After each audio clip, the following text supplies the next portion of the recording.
This is NC Spin, an unrehearsed discussion on issues of interest to North Carolinians. Now, here is your moderator, Tom Campbell. Welcome. You've heard it read the spin the media and the politicians have put on the issues of the day. To get the correct spin on what's going on in North Carolina, let's introduce you to our panel of experts. They include Becki Gray from the John Locke Foundation, syndicated columnist and author John Hood, NC Policy Watch's Chris Fitzsimon, and political consultant Brad Crone. Well, the holidays are over, and now our attention shifts to 2016 and the big story, the elections. We want to provide an extensive discussion on this program of the elections to watch, beginning with the March 15th primary. Before we get into specific elections, though, I want to talk about voters and the climate. Brad, since 2012, North Carolina has gained about 250,000 residents.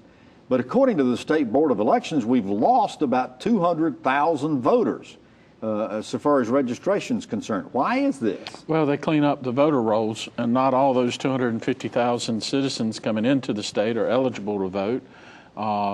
We do need to do a better job of getting people registered to vote and participating in that process.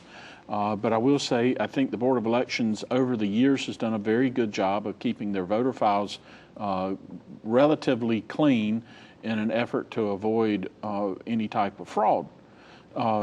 So we will see unprecedented turnout in this election, though. Becki, we typically say that in elections people vote their pocketbooks. That's the number one reason for voting, going to the polls to vote. There's a lot of sentiment, though, this year so far as anger, angst, disillusionment. How big an issue do you think it's going to be in the March primary? Well, I think fear is also part of that. National security issues, particularly for these presidential primaries, is an issue that is on a lot of people's mind. But I think at the end of the day, economics, whether you have a job, whether you're better off this year than you were 4 years ago, is what drives people more than anything else. Chris, we're told that roughly a third of the legislative races has no opposition. Because of the makeup of the gerrymandering of legislative districts. Do voters even know or care about that? Well, I think they care, but I think it's not, when you say gerrymandering and redistricting, I think people's eyes glaze over. But I think when people are upset with their legislator of either party about something they've done, and then they look into it and realize there's not much I can do to defeat this person if I don't agree with their philosophy, I think it hits home. We need to do a better job of letting people know that's why they don't have any choices. John, there's a lot of fracturing going on in both parties. We've got the ultra-conservatives against sort of the mainstream Republicans. We've got the far left against the Main Street Democrats. How big do we think this fracturing is going to play out in the primaries? Well, there is a lot of disenchantment. I think that the foreign affairs, the fears about terrorism, the underwhelming nature of the economic recovery nationally. Most Americans are used to thinking by the time you get this far away from a recession, I should be better off. So there is a lot of disenchantment. It feeds both parties. It feeds the fractiousness in both parties. But I will tell you that I think by November of 2016, both parties will be fighting fairly unified to win these races. Coming back together. All right, the lawmakers changed the date of the primary election so our state could have a larger voice in who wins the nominations.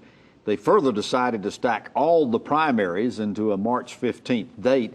Some say that was to save money on the cost of elections. Others think that the shorter election schedule favors incumbents. Becki, it's assumed the Republican presidential primary will turn out voters in large numbers. Is North Carolina a really important state in the nomination of either presidential nominee? Probably not on the Democratic side, but certainly on the Republican side. Now, there are some caucuses, primaries that occur before ours. There's a way to go. Different things can happen with debates. We saw just in the last couple weeks, Lindsey Graham dropped out. There will be some more narrowing of the field. But depending on how things go, North Carolina could really be very instrumental in choosing who the Republican presidential candidate is. Brad, on the Republican presidential ticket, you've got Bush, Carson, Christie, Cruz, Fiorina, Huckabee, Kasich, Paul, Rubio, and Trump. Who do you think stands the best chance of winning our state? Well, in all the data that I've seen, Trump and Cruz. And Trump is a little bit more palatable for unaffiliated voters. The crazies in the Republican Party will go out and probably nominate Ted Cruz, which makes sure Hillary Clinton's elected president. That's what I was going to ask you in the follow-up there. Were you surprised, John, that Republican Senator Richard Burr drew 3 primary opponents in the Senate race? And if so, how difficult is that going to be for him? Is that going to be a big problem? I was not surprised that Burr drew challengers. People get to file. There's a lot of, as we've talked about earlier, a lot of disenchantment in both parties. I think Burr will be renominated. I don't think it'll be that hard to do.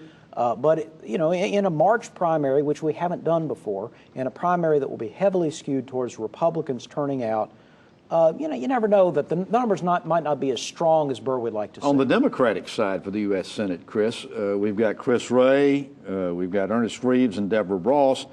Ross seems to be the heads-on favorite by the party establishment. Is she well known enough throughout the state? No, she's not, and that's her challenge. But Senator Kay Hagan was not well known. She was a prominent member of the General Assembly when she ran against Elizabeth Stoll. So part of the campaign is introducing her, is raising the money to do that. I do want to say one quick thing about the presidential race. It is interesting that a lot of Republicans are complaining about Donald Trump on the ticket or leading in the polls and maybe doing well. He was a keynote speaker at the last 2 North Carolina State Republican Party conventions. So they invited him here, and now they're not too happy that he's leading the ticket. All right, let's take a look down the congressional races, Becki. At this juncture, it appears the most hotly contested race will be the 2nd congressional district, with Renee Elmers being challenged by Tim D'Annunzio, Frank Roche, Jim Duncan, and Kay Dale. Is Elmers in trouble? Well, I think she's certainly got a race in front of her. The problem with having that many in that race is it is in Renee Elmer's best interest to avoid a runoff. But when you have that many candidates, it's going to be tough. And there are many people in that 2nd district who are going to ask some tough questions of her and her record in Congress. Over in the 3rd district, Walter Jones always has challengers. Taylor Griffin's running against him. Griffin is running against him again. Is he in any trouble? No, I don't think Walter Jones is in any trouble. That seat's his as long as he wants it. It was his father's seat with the help of Floyd Lupton. Walter Jones, the name is an institution in eastern North Carolina. How about Mark Walker's 6th congressional seat? He was appointed to that seat. Is he going to be okay? Yeah, well, no, he won the seat. That's right, he won the seat. After Howard Coble left. I think Mark Walker is safe in that 6th district. Any other good congressional primaries worth watching? No, but I do think it's worth putting a pin on Robert Pittenger, who's having there's a lot of questions about his company, ethical investigations. It's not going to affect the primary, but it's something to watch as we go forward toward November. All right, we want to remind our viewers in the eastern part of the state of new air times for our program. In the Wilmington TV market, NC Spin is airing now Saturday mornings at 7 a.m. each week. And in Greenville, Washington, Newbern, we are now airing on Fox Eastern Carolina on Sundays at 8 a.m. Be sure to mark these new air times so you can watch NC Spin, or you can watch us on YouTube on our website, ncspin.com. After these messages, we're going to run through the governor, lieutenant governor, and council of state. NC Spin will return after these messages. Phones are getting smarter, cars more efficient, TVs bigger and more stunning. Imagine the same innovation from agriculture. Meet the Plant Sciences Initiative at NC State, a proposed state-of-the-art research complex where world-class researchers will tackle agriculture's toughest challenges, like feeding the world's rapidly growing population while preserving natural resources for future generations. Join Farm Bureau and NC State in moving North Carolina to the forefront of ag research in the world. Visit keepaggrowing.org. Hey everyone, I'm Linda Loveland. If feeding your family safe, affordable foods is a priority for you, then join me in saying thanks to the North Carolina farmers who feed us. Thank you. Thank you. Thank you. Let's say thanks to the farmers who feed your family at #ThankNCFarmers. To learn more about the foods we eat and the farm families who feed us, visit feedthedialoguenc.com. And be sure to thank North Carolina farmers. We now return to NC Spin. Okay, so let's look at the March primary ballot as we go down the governor, lieutenant governor, and council of state. Pat McCrory has 2 challengers in the primary, and Democrat Roy Cooper also faces a challenge. John, why is former Representative Robert Brawley running against Pat McCrory, and what chances do you give him? I think there are 2 reasons. Number one, former Representative Brawley, was ejected when he was in the House from the Republican House caucus. Some of the members didn't think they could trust him. They thought he was leaking information and so forth. He ultimately lost the primary to be reelected to the House, so he wants some retribution, but also he's running on that toll roads issue, trying to make it a statewide one. Is Roy Cooper's challenge by Ken Spalding serious? Well, I think it's not unserious. I think Cooper's overwhelming favorite, and unless Ken Spalding can raise a lot of money, it will be hard to imagine that will be competitive. Lieutenant Governor Dan Forrest doesn't have a primary opponent, but 4 Democrats are running to oppose him. They include Linda Coleman, who ran against him in 2012, Holly Jones, Robert Wilson, and Robert Newton. How does that race shape up to you, Becki? The primary? Yes. Linda Coleman ran before and she lost. I understand that she's not raising a lot of money. Holly Jones, it seems to be a legitimate candidate there. I'm not sure, I don't know enough about it to really predict who will win that, but I think it's a real race. All right, we have 2 open Council of State seats for grabs. Attorney General Roy Cooper, of course, is not running, so Josh Stein and Marcus Williams are running for Democrats. For Republicans, we got Buck Newton and Jim O'Neill. What's your expectation Stein on wins these? the primary. On the Republican side, a real Donnybrook between the district attorney from Winston-Salem and Buck Newton. I think the law enforcement community is going to line up behind the district attorney out of Forsyth County, and it'd be very interesting. Could be a close race. In the state treasurer's race, John, Democrats Ron Elmer and Dan Blue are running. Dale Falwell is the only Republican. How do you think this primary race is going to shape up? I think Dale Falwell will win the primary. Go right on a limb, will you? The Democratic primary is very interesting. Ron Elmer will be challenged by Dan Blue III simply because the name sounds familiar and because he's a NC Spin panelist, which is a huge advantage. But endorsements will matter a lot in that race, in my opinion, particularly the State Employees Association and North Carolina Association of Educators. All right, Becki, in the Secretary of State's race, incumbent Elaine Marshall doesn't have a challenge on the Democratic primary, but Republicans A.J. Dowd and Mike LaPaglia are running for the Republican nomination.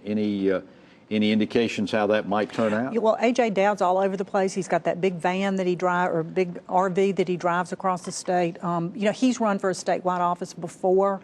But, where Elaine Marshall, where Dale Falwell, and where Lieutenant Governor Dan Forrest have an advantage is their opponents have primary races. They're going to use up a lot of money and a lot of resources in that. They get a pass going into the general election. Yeah.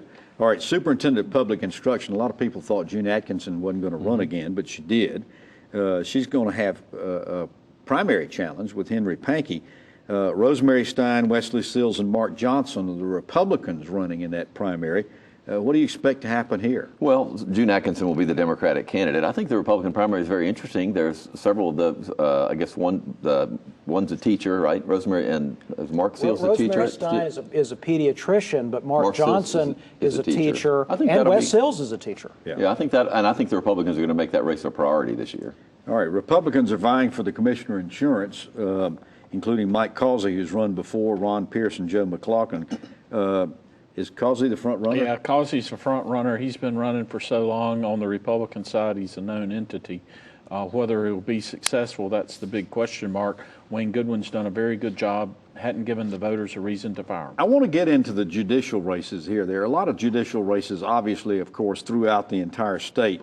But for the first time, we're going to have a retention election for the North Carolina Supreme Court, even while we have a challenge to the legality of this process. Chris, a lot of people say the legislature passed this law so as to prevent Justice Bob Edmonds from having a challenger. What do you think, and is there a possibility he won't be retained? Well, I don't know if he'll be retained or not, but of course they did this. We talked in a couple shows ago about how important the Supreme Court is. I'm not opposed to this idea, but it's ridiculous to do it in this year. With this, they should have put this out for 4 years, 8 years. Clearly, this is an attempt, I think, by the Republicans to avoid an election challenge. But this is a fascinating court case. There are conservative and liberal groups who believe this is unconstitutional. You can only change it with a constitutional amendment. Yes, and that hasn't been done. And the Constitution, even I can read the Constitution, and it looks pretty clear to me. We got 3 Court of Appeals elections. We'll talk about those. Supposedly nonpartisan. Current Judge Richard Dietz is going to face Vince Rosia. Any indication how that might turn out? Because we'll be decided in March. Neither has been on a statewide ballot before. Dietz was appointed. He is a very talented lawyer from Winston-Salem. These races, by the way, are nonpartisan technically, but the partisan labels will be on the ballot. Incumbent Judge Bob Hunter is going to face Abe Jones, who has run before and served before. Any indication on that one? I think that'll be a tight race because they both have run before and won before. How about Linda Stevens being challenged by Phil Berger, Jr.? Yeah, she's really respected appellate jurist across the state. The big problem with Berger is that he didn't show up as district attorney up in Rockingham County. Will he show up on the campaign trail? Interesting. All right, after these messages, we'll be talking about the legislative races. NC Spin will return after these messages.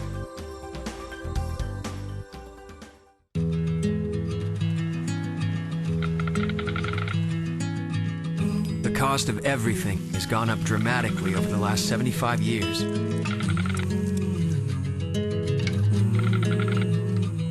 With one exception, keeping electricity affordable.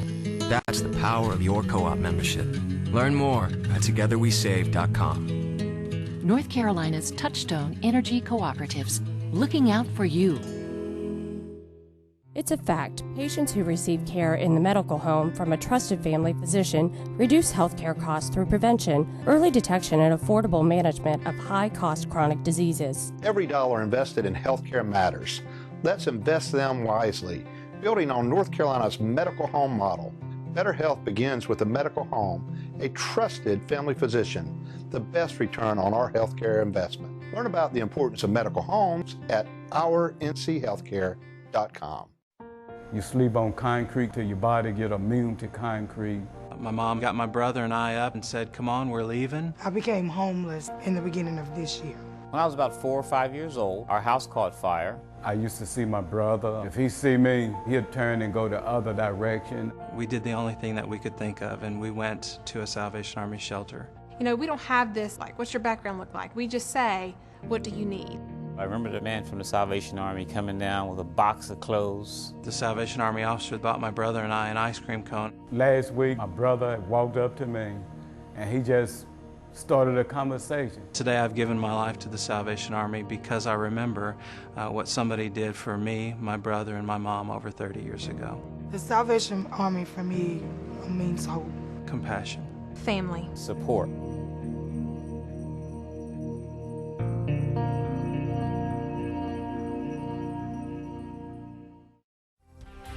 We now return to NC Spin.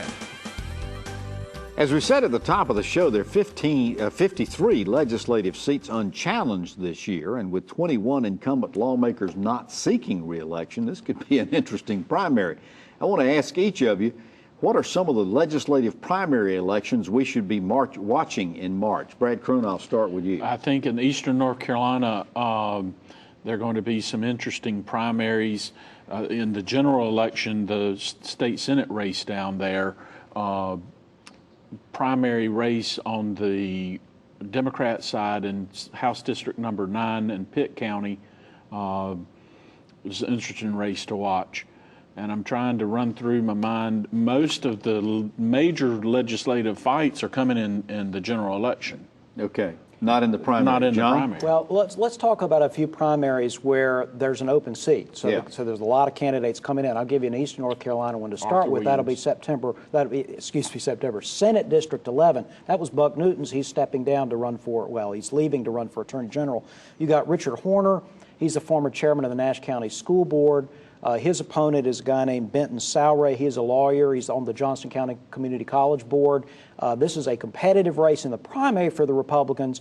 Whoever wins the primary will likely win the general. Mm-hmm. Okay, Becki? Another open seat in the Wilmington area, New Hanover County, is the Rick Catlin seat.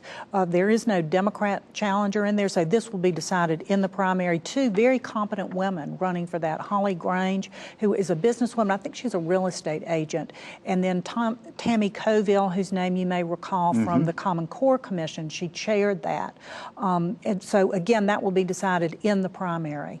All right. Chris? I think one of the most interesting primaries is to replace was State Senator Josh Stein, who's also leaving to run for Attorney General. That's in Wake County. Right, in Wake County. I think it's Senate District 14, Jay Chadry and Ellis Hankins, both of whom have some establishment Democratic Party support. I think this will be there's another candidate in the race. This will be a very interesting race in Wake County. House District 6 in Dare County that stretches all the way over to Beaufort County. Our former state representative Arthur Williams is running against his former campaign manager. And is he running as a Republican or Democrat this time? He's running as Republican. Okay. He has switched from Democrat to Republican 4 years ago. Sort of a chameleon there. And there's a Republican, Beverly Boswell, in that race who is a Dare County commissioner, which would be helpful to her. And on the Democratic side, there's also a primary. What I was enjoying about that is that the two candidates are named Judy Justice and Warren Judge, who is a Dare County commissioner, also Warren Judge is. Now, if you got Justice versus Judge, shouldn't that be the Court of Appeals race or something?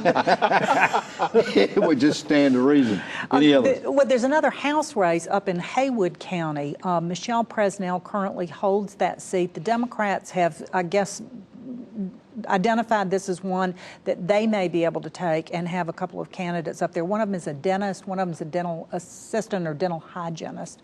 I think so that Democratic primary will be interesting. Again, Michelle Presnell doesn't have any Republican opposition, so she gets to sit back and save her resources for the general election. I'm interested, did Trudy Wade get any primary opposition up in... I don't think so. No, she did not, but she did get a general election. That'll be the battle. Yeah. And I cannot remember the candidate. Well, they promised that they were going to run somebody against her. And there will be all the king's horses and all the king's men for the Democrats will be going into Guilford County. Let's talk about a couple of Western North Carolina races to watch. Both open seats in the state Senate where the Republican incumbent is stepping down. Senate District 45, northwestern part of the state, Dan Suchek is stepping down. Deanna Ballard, who actually works at the same place as Suchek, Samaritan's Purse, she used to work for First Lady Bush. She's in the race, along with a guy named Ken Boehm, who worked, I think he's the retiring president of the community college there. That'll be a tough Republican primary. And then Tom Apodaca's seat, Senate District 48, that's the Hendersonville up to Asheville area. You've got Chuck Edwards, who's a businessman from Flat Rock, and you've got Lisa Baldwin, who was a Buncombe County school board member, rather controversial, interesting, a lot of conservative support, and Dennis Justice, a frequent candidate, as you put it. So another competitive race that after the primary is over will probably go Republican. How about Senator Rucho's seat? What do we know about that? That's not a competitive primary. Not a competitive primary. Dan Bishop, who was in the House, former county commissioner, will get the Republican nomination, and he will win that seat. I also wonder, too, in some of those, will an endorsement from Senator Apodaca really have a huge weight up there in that? And the same with Senator Suchek. Well, I mean, let's talk about Stan Bingham. He's from Davidson County. He's stepping down. There's a Republican primary, competitive primary to replace him, but he has endorsed Kathy Dunn, who's a former county commissioner there, and that will probably give her an edge over Eddie Gallimore, who actually ran against Stan Bingham last time. So I think that's a case where an outgoing legislator might tip the balance. Might be able to help. All right, we'll come back and talk more elections after these messages. NC Spin is brought to you in part by the North Carolina Farm Bureau. The Farm Bureau and Agriculture. We keep North Carolina growing.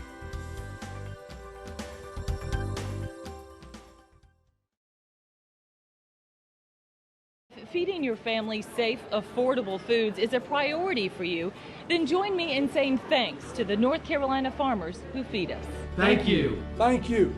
Thank you. Let's say thanks to the farmers who feed your family at #ThankNCFarmers. To learn more about the foods we eat and the farm families who feed us, visit feedthedialoguenc.com. And be sure to thank North Carolina farmers. Clean transportation options can help you fuel what matters. We're fueling what matters to us by converting our fleet of collection trucks over to compressed natural gas. It's a good, smart business decision, and having the air cleaner is something that benefits all the families that work with us. We use biodiesel in our heavy equipment. We've got propane in a lot of our police cars, and we've really embraced the electric car. Join the City of Raleigh and fuel what matters. To learn how you can fuel what matters, visit fuelwhatmatters.org. Phones are getting smarter, cars more efficient, TVs bigger and more stunning. Imagine the same innovation from agriculture. Meet the Plant Sciences Initiative at NC State, a proposed state-of-the-art research complex where world-class researchers will tackle agriculture's toughest challenges, like feeding the world's rapidly growing population while preserving natural resources for future generations. Join Farm Bureau and NC State in moving North Carolina to the forefront of ag research in the world. Visit keepaggrowing.org. We continue our rundown of primary elections 2015. Looking at legislative seats, John, you mentioned that there may be some more to look at. Well, let's look at the Senate seat that Fletcher Hartzell is giving up. That's Senate 36.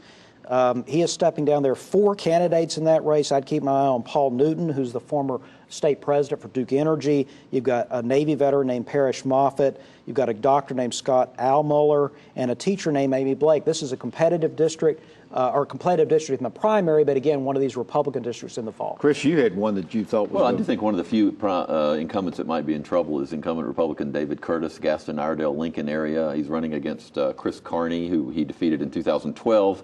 But I think that sort of the Tea Party faction is not all that thrilled with Senator Curtis. This might be one where an incumbent has a close race. Becki Leo Daughtry, longtime legislator from Johnson County, is leaving. What's that race shaping up for? I think that'll be a somewhat competitive district. I believe there's a county commissioner that's running in that. Donna White, she was a school board member against Dennis Nielsen. Okay. And J.H. Langdon's seat in that same part of the state as well. You're going to have a competitive primary in Charlotte, or a couple on the Democratic side. Former City Council member Billy Madeline running against current City Council member John Autry in the Tricia Cotham seat. All right, there's the Schaefer seat in Mecklenburg County. There'll be a race between Tim Morgan, a school board member, Scott Stone, a former mayoral candidate.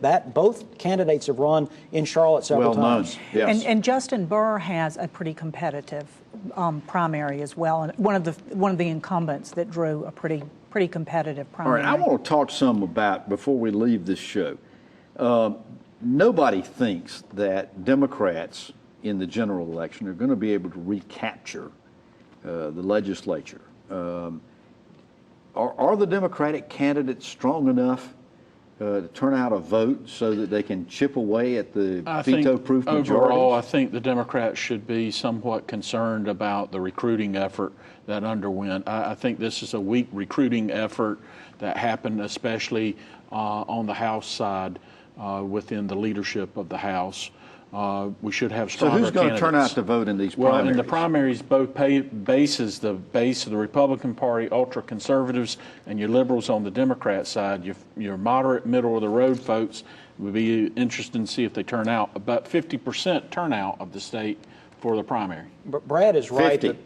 You say 50% turnout. Brad is right. The Democrats had recruiting challenges they shouldn't have had in 2016. However, the Republicans could still give some ground to the Democrats in legislative races, depending upon what happens at the top of the ticket. But I think it's not only the candidates, it's the message that you have and the promises that you're able to deliver. And we want to hear what they are. Well, you've heard our spin on the issues of the day. To stay informed all during the week, give your feedback, and read our weekly column, be sure to visit our website, ncspin.com, or catch NC Spin on Facebook.